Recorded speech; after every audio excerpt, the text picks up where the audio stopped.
আসসালামু আলাইকুম। অন্যান্য জাতের প্রতি রইল আন্তরিক ধন্যবাদ এবং দেশ ও দেশের বাইরে থেকে যারা আমাকে কমেন্ট করেছেন যে গুরুজি আমরা ব্যবসা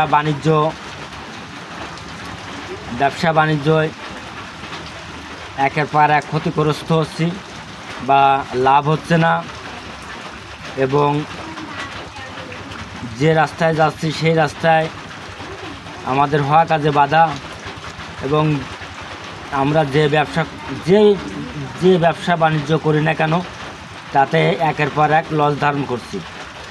এর জন্য একটি মন্ত্র বা টোটকা বা যন্ত্র দেবেন।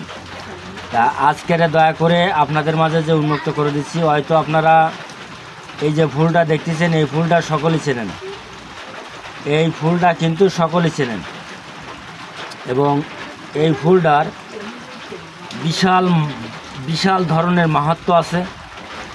এবং এই ফুল দিয়ে এবং এই ফুলের পাতা দিয়ে, এই ফুলের শিড়ে দিয়ে, এই ফুলের ডাগা দিয়ে হাজারো প্রকারের কাজ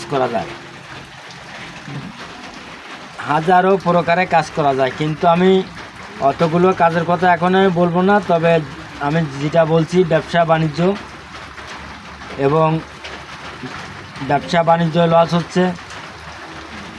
আপনারা দেখা যাচ্ছে যে কোনো ব্যবসা নেই, বাণিজ্য নেই, যে কাজে যাচ্ছেন বা মাল কিনতেছেন লস হয়ে যাচ্ছে একের পর এক। আর সংসারে যাদের অশান্তি লাগিয়ে আছে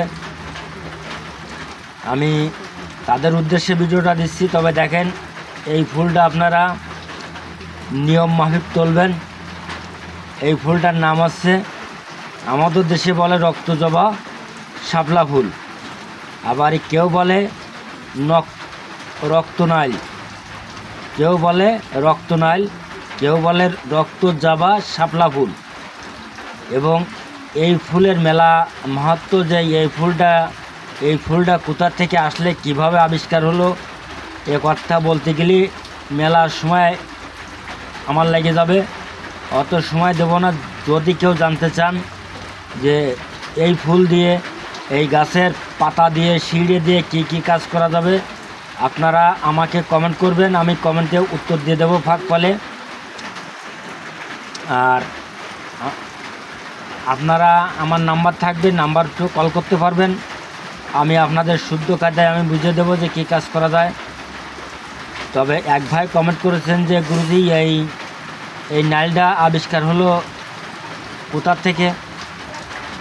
তা এই নাইলটা হচ্ছে সাত মায় কাটিল কুটিল আড়ি ভরে পুতিল, এই মানুষের রক্তের থেকে এই নাইলটা আবিষ্কার হয়েছে।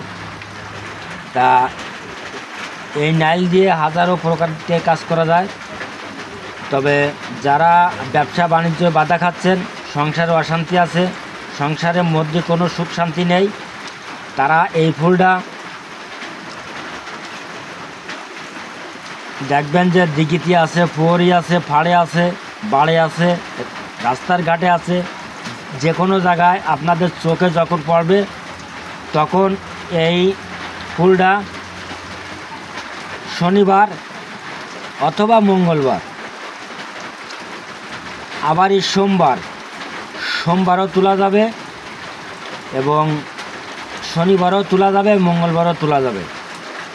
তা যে বাইরা শনিবারে তুলবেন তারা শুক্রবারের দিনকে ফুলটা দেখে আসবেন। আর খালের বাড়ে হোক জেনে হোক আপনারা দাঁড়াইয়ে তিনটে কথা বলবেন যে ফুল আমি কালকে তোমাকে নিতে আসব, তুমি আমার সাথে যেও। ফুল আমি তোমাকে নিতে আসবো, তুমি আমার সাথে যেও। ফুল আমি তোমাকে নিতে আসবো, তুমি আমার সাথে যেও। এই কথা বলে শুক্রবারের দিনকে বলে চলে আসলেন, এবং যেদিন তুলবেন তার আগের দিন বলে আসবেন এই তিনটে কথা। এবং শনিবারের দিন সকালে যাবেন বাসিমুটে, যাই একটা ফুল তুলবেন। এই ফুলটা তোলার পরে আপনারা আর পিছে ফিরে যাবেন না, সোজা সামনে ফিরে চলে আসবেন। এই ফুলটার পরে বাস করে কিন্তু পদ্মা দেবী, যে পদ্মা দেবী এই ফুলের উপরে বসবাস করে। এর বিশাল মাহাত্ম্য আছে এবং বশীকরণের কাজের জন্য খুব গুরুত্বপূর্ণ ভূমিকা পালন করে। তারপরে অশ্ব জোয়া পাইজের জন্য, যাদের সন্তান হয় না তাদের জন্য গুরুত্বপূর্ণ ভূমিকা পালন করে। তা যাক, আপনারা ফুলটা তুলে নিয়ে আসলেন, বাড়িতে এনে ফুলটা কাঁচা দুধ দিয়ে ধুয়ে ফেলাবেন। কাঁচা দুধ দিয়ে ধুয়ে ফেলাবেন। ফেলাইয়ে যদি আপনারা বাড়িতে রাখেন তাহলে দরজায় ঝুলে রাখবেন। আর যদি কেউ ব্যবসা বাণিজ্যের জন্য নেন তাহলে দোকানে ক্যাশ বাক্সে লাল কাপড়ে জড়াইয়ে রাখবেন। এবং দোকানে যারা রাখবেন ওই কাঁচা দুধ দিয়ে ধুয়ে ফেলাই দেবেন, দিয়ে লাল কাপড়ের মধ্যে 1 টাকার একটা কয়েল দেবেন। আর এই লাল ফুলটা দিয়ে আপনাদের ক্যাশ বাক্সে রাখবেন। দেখবেন আপনারা 5 থেকে 7 দিনের ভিতরে আপনাদের ব্যবসা বাণিজ্য কীভাবে লাভবান হচ্ছেন এবং কে কোন জেলা থেকে করতেছেন আমাকে কমেন্টে জানাবেন। আর যারা ঘরে বাইরে বা ঘরের ভিতরে অশান্তির জন্য যারা ফুলটা ঝুলবেন, তারা এই ফুলের সঙ্গে কিছু দেওয়া লাগবে না, শুধু ফুলটা যে কোনো একটা বাটির ভিতরে, আমি একাই দিচ্ছি, এই মনে করেন যে আমি বাতি জ্বালাই, এই এমন একটা বাটির ভিতরে আপনারা ফুলটা দিয়ে, ফুলটার মুখ থাকবে উপর মুখ, দেখবেন আপনাদের ঘরের অশান্তি ধীরে ধীরে চলে গেছে।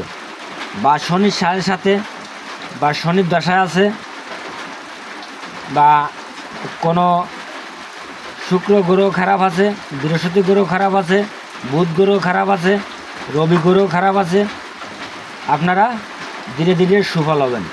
এবং কে কোন জেলা থেকে করতেছেন আমাকে দয়া করে কমেন্টে জানাবেন।